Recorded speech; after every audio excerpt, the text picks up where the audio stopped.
पिछले 25 सालों का सबसे खतरनाक वाला बिट्रेल किस सुपरस्टार ने किया था और किन किन सुपरस्टारों के साथ ये हुआ था, मैं आपको सब कुछ इस वीडियो में अंदर बताने वाला हूं। तो पहले आता है डीन एम्ब्रोज का हिल्टन जब लुकीमिया होता रोमन रेंस को। उसके ठीक बाद डीन एम्ब्रो ने टैग टीम चैंपियनशिप जीती थी सेथ रॉलिंस के साथ मिलके, और वहीं पर उन्होंने अपना हिल्टन कर दिया था दोस्तों। आगे आता है क्रिश्चियन का हिल्टन, यहाँ पर हो चुका है एच के ऊपर। यहाँ पर एच के ऊपर क्रिश्चियन ने एच के ऊपर हिल टर्न कर लिया था और पूरी दुनिया को शॉक कर दिया था। देन उसके बाद आता है एडी करेरो का हिल टर्न, जब यहाँ पर स्टोरी लाइन चली थी बाप बेटे की। यहाँ पर स्टोरी लाइन चली थी डोमिनिक मिस्टेरियो के लिए, वहां पर भी एडी करेरो ने हिल टर्न कर लिया था किसके ऊपर, रे मिस्टेरियो के ऊपर। देन उसके बाद आता है डोमिनिक मिस्टेरियो का हिल टर्न अपने बेटे के ऊपर, यानी अपने बाप के ऊपर और एच के ऊपर। 2022 के अंदर ये हुआ था सऊदी के शो के अंदर। देन उसके बाद आता है केविन ओवेंस का हिल टर्न जो कि होता सैमी ज़ेन के ऊपर एनएक्सटी के अंदर, जब सैमी ज़ेन बने थे फर्स्ट एवर एनएक्सटी चैंपियन। और ये कुछ खास पसंद नहीं आया था केविन ओवेंस को, इस वजह से उन्होंने हिल टर्न कर लिया था क्योंकि उनको चाहिए थी वो एनएक्सटी चैंपियनशिप। और देन उसके बाद मैट हार्डी का हिल टर्न अपने भाई जेफ हार्डी के ऊपर होता है भौकालिक तरीके से, और ये भी पूरी दुनिया को शॉक करने वाला हिल टर्न था। देन उसके बाद आता है जिमी ऊसो का बिट्रेल यहाँ पर जे ऊसो के ऊपर, जब समर स्लैम 2022 के अंदर या फिर 23 के अंदर यहाँ पर रोमन रेंस को हराने जा रहे थे यहाँ पर जे ऊसो, और वो बनने वाले थे first world champion in Jey Uso company. लेकिन यहाँ पर बिट्रेल हो जाता है जे ऊसो का जिमी ऊसो का, यानी कि जिमी ऊसो का जे ऊसो के ऊपर, और ये भी पूरी दुनिया को शॉक करने के लिए काफी था। देन उसके बाद आता है टमोसो चैंपा का हिल्टन जॉनी गार्गानो के ऊपर, जब एनएक्सटी टेकओवर के अंदर वो टैग टीम चैंपियनशिप को लॉस कर चुके थे, और यहाँ पर खतरनाक तरीके से तमासो चैंपियन ने हिल टर्न कर लिया था जॉनी गार्गानो के ऊपर। देन उसके बाद आता है यहाँ पर हिल टर्न आता है एवोल्यूशन का, यहाँ पर किसके ऊपर, हमारे रैंडी ऑर्टन के ऊपर, जब रैंडी ऑर्टन बने थे यंगेस्ट वर्ल्ड हेवीवेट चैंपियन, वो भी 24 साल की उम्र में। और ये कुछ खास पसंद नहीं आया था द गेम ट्रिपल एच को, इस वजह से यहाँ पर हिल टर्न कर दिया था ट्रिपल एच, बाटिस्टा और लिक फ्लेयर ने किसके ऊपर, रैंडी ऑर्टन के ऊपर, और उसके बाद अच्छी कुटाई भी कर दी थी।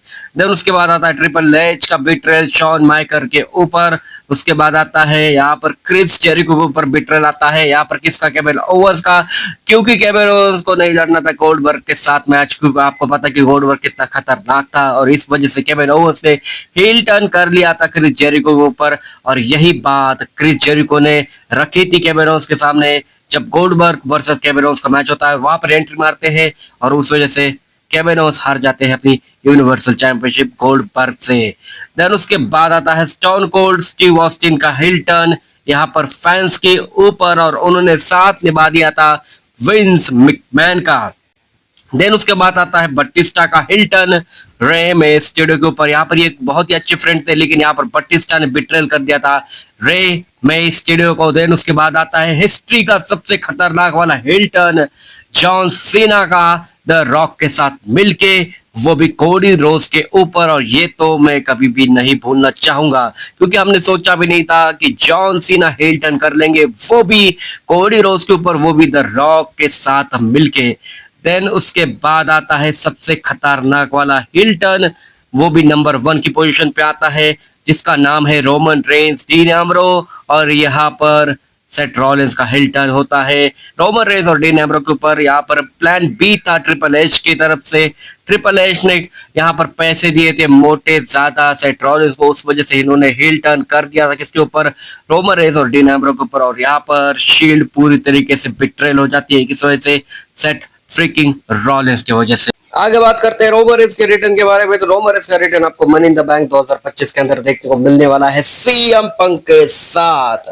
देन उसके बाद बात करते हैं यहाँ पर ब्राउन स्ट्रोमन के बारे में। तो ब्राउन स्ट्रोमन डब्ल्यूडब्ल्यू कंपनी से तो रिलीज हो चुके हैं, लेकिन उसका अफसोस उनको रखती भर भी नहीं है। वो काफी ज्यादा इंजॉयमेंट कर रहे हैं अपने करियर के अंदर, अपनी दुनिया के अंदर, अपने लाइफ के अंदर। देन उसके बाद आगे बात करते हैं रैंडी ऑर्टन के बारे में कि रैंडी ऑर्टन बन सकते हैं 15 time WWE undisputed champion at backslash 2025।